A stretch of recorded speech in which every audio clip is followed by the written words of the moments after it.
Hello friends, welcome back to my channel. I'm so glad you can join me here today and I hope you find today's session useful and beneficial.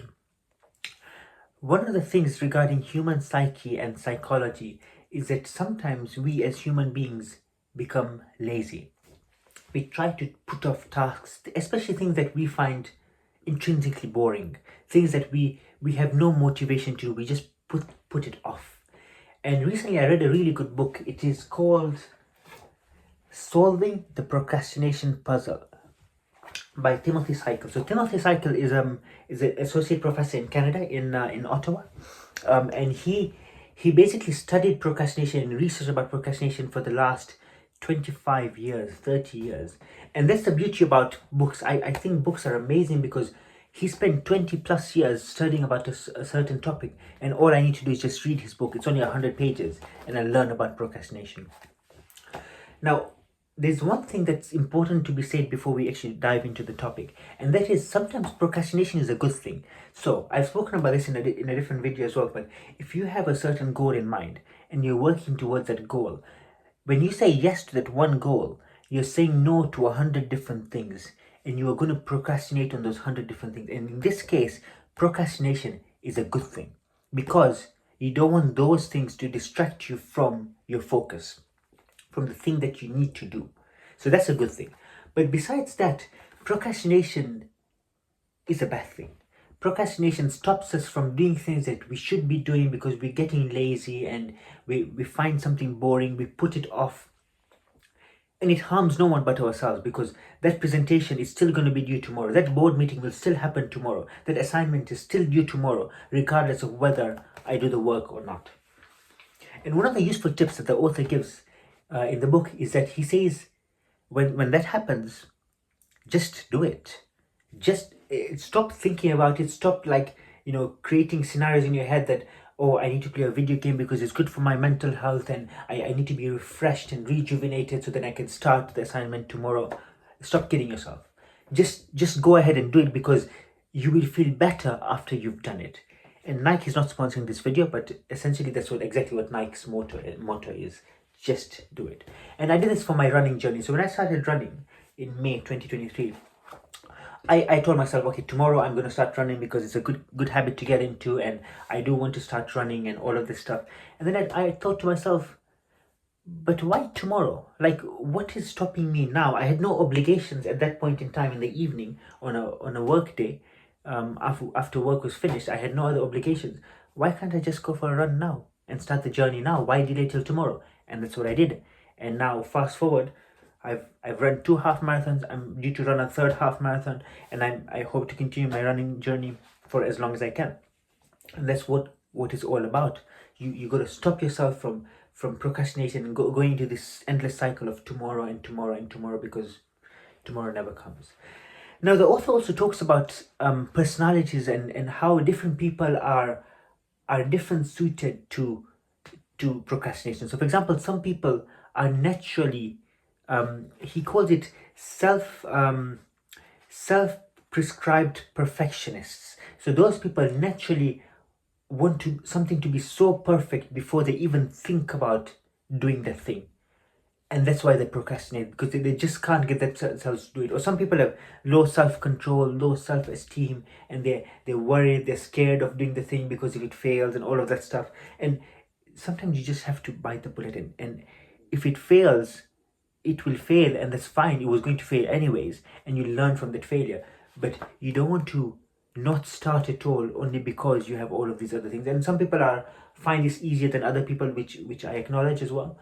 But you have to just go ahead and do it. And the problem is, okay, so he talks about willpower as well, and it's useful to have the willpower to start something, but not everyone can find the willpower. It's difficult. Like when you tell someone have self-control, have the willpower, just do that, it's sometimes very hard. And personally, I found journaling very useful. So what I did was I journaled about what I was procrastinating about. Running was one of them, because I wanted to run for a while, but I just didn't get around to doing it because I hated running. I still do during the run sometimes, but I hated running, and I thought I can't do this anymore. I just can't get myself to do it. But when you journal and you put all your excuses on paper, you realize how dumb they are. They're so dumb. Like essentially you are just being lazy. Like you just putting it off just because you don't want to do it. There's no good excuse. And if there's no good excuse, then you better go ahead and do it. And that's what I did to myself. I told myself I need to do it, and I got up and I did it. And journaling does help a lot. So it's useful to journal and write all of these things down to see what excuses you've given yourself um, to stop doing it. Now, the other things that there are some useful tips and tricks that he provides in this book. He also goes into detail on why we procrastinate and the whole psychology behind that.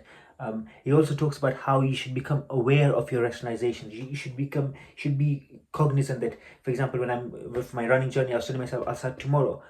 I took a step back and I thought, why tomorrow though? So I've become aware that I've rationalized to myself that tomorrow is a good day to start because it's a new day, a fresh day. But really, it's all about the mind game, right? It's all about what's in my head.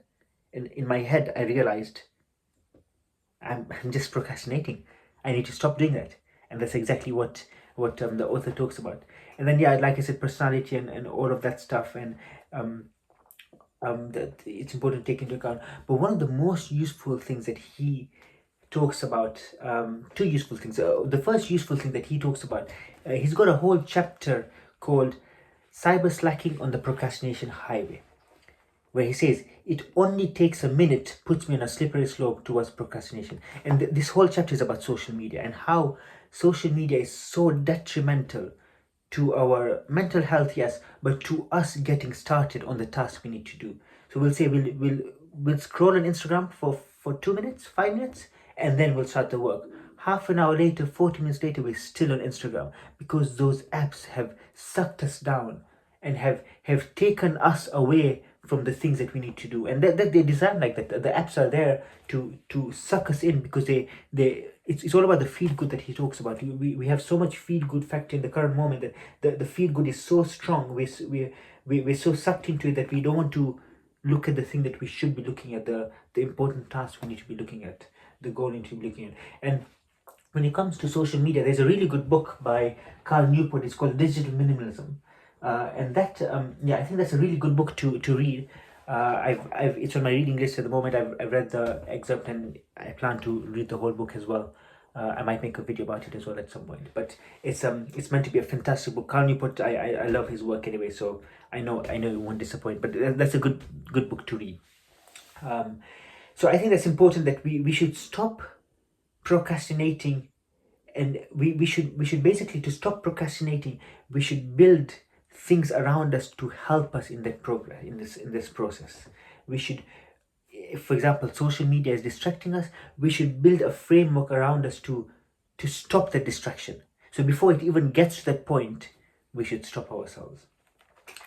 Now, I think the most useful thing that is important, and I think that I took away from this book, is in his last chapter. Actually, he talks about self change, and he says self change is a journey I take daily, and I will persevere patiently as I take 2 steps forward and 1 step back. And I think that's a powerful chapter because I recognize I'm human and I will procrastinate now and again, but I will not punish myself for it because I know that part of my psyche is that I get lazy towards certain things. And that's why the topic where he talks about you should know your rationalization, you should know how you rationalize it to yourself and what excuses you make to yourself. I think it's important to know that, because as soon as you recognize that, you acknowledge it, you say, okay, fine, I've thought of that, I've delayed it, I've procrastinated, now let's just do the work and move on. And stop blaming yourself or stop feeling bad, because that in itself causes more procrastination. Because if the assignment was due on Thursday and today is Monday, I'll do it on Tuesday, let's say, and Tuesday comes, I'll do it on Wednesday, and then Wednesday comes, you're like, oh, I wish I did it on Monday, but it doesn't make a difference now. So you've delayed Monday and Tuesday, that's gone. You thinking about, oh, I wish I did it on Monday, will not make a difference whatsoever. So rather than wasting your brain cells thinking about what could have been, acknowledge that it has happened. You have fallen short. You have procrastinated, but now we move forward. And that's why I love the cover of the book and the title of the book, solving the procrastination puzzle. It's a puzzle for me personally of how my psyche works, because I'm trying to fit different jigsaws in my puzzle, and I need a lot of love and a lot of help in that. So I'm going to be very kind to myself, and I'm going to make sure that I will put if something doesn't fit, I will take it out. And I realize that I delayed putting that piece, that jigsaw in that place.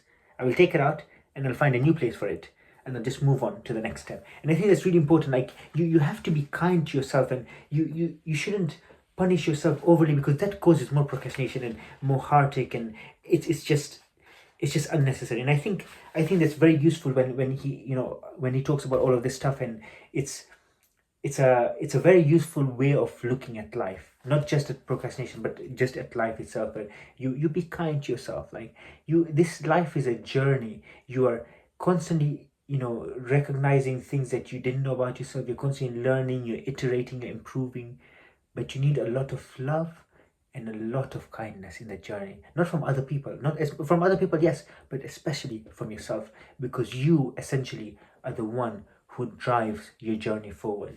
You are the one who is going to take yourself forward.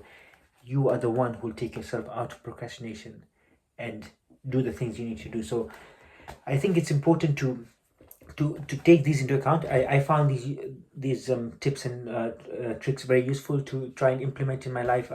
Like I said, I journal a lot about procrastination, what stopped me and what I wanted out of life, and that really helps, because that makes me realize exactly what I'm looking for.